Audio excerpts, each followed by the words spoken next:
Hello, everyone. So, I'm here to share a message from Jesus.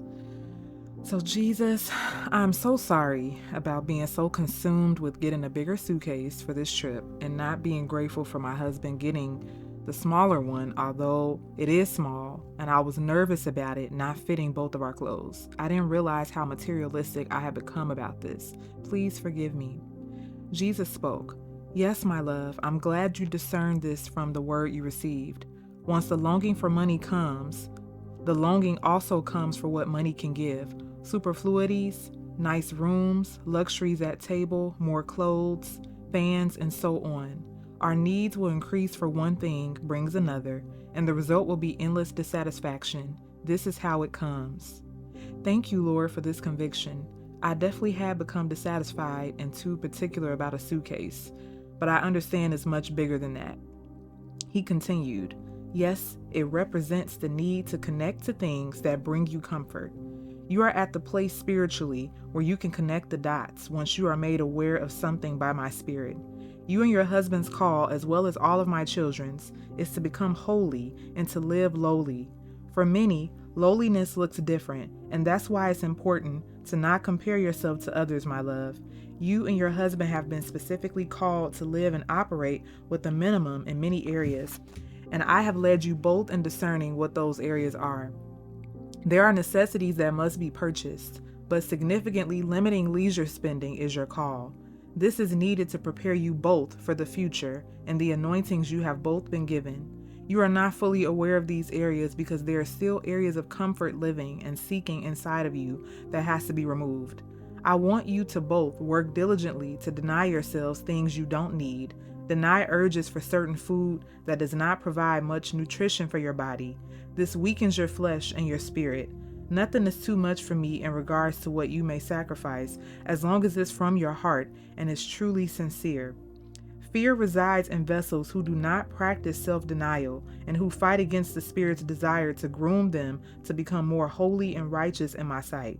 Those who don't have fear are not attached to things in this world, and their sole focus is spiritual matters, and they consume themselves with things that are pure and holy, as they know what their ultimate goal is: to be with me and to be purified for heaven and eternity. And that was the end of Jesus' message to me, my husband, and I'm sure to many of you. So this was a very humbling word because, yeah, I got really fleshly about getting a suitcase. Me and my husband were traveling to go visit his family.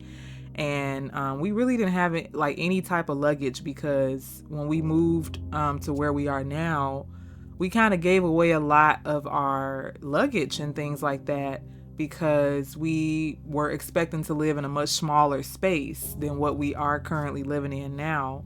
So we didn't have a lot of luggage. So, we were looking kind of frantically, like right before we were leaving for the trip, for suitcases. And I was very particular, like, I wanted suitcase that rolls straight, like you can roll it in any direction and not have to pull it like the normal suitcases. I didn't realize until, after a while, that I had become very fleshly about a suitcase, and God convicted me. Like, I felt convicted about it, and I really had to just ask God for forgiveness, because he's like, no, like, you are too attached to this, and it's a suitcase. It's not the end of the world. So eventually, my husband did end up finding like these 3 suitcases, and it ended up working out perfectly. And it, as a bonus, it still, rolled forward the way I initially wanted, and even if it didn't, I would have been satisfied because God humbled me.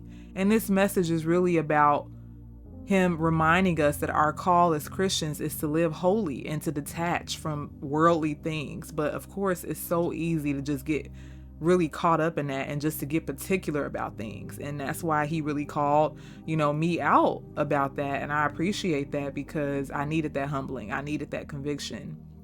And I still struggle, and that's what he says. Like, the moment you feel like you're doing too much, being able to seek me, and I will show you. I will tell you, like, hey, you're a little bit too attached to this area. You need to pull back. You need to humble yourself. You need to detach from whatever this is that you really want. Okay.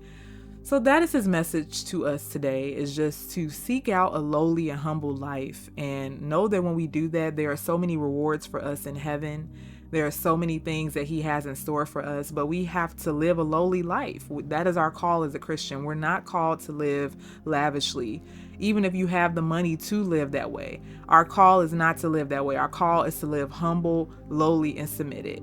And so we can grow more spiritually. That is really the goal here. So I hope that this message encourages you to continue to pursue a life of lowliness, continue to pursue a life of just getting closer to Jesus and asking him to help you detach from every worldly thing that you can. All right. Thank you all so much. God bless you.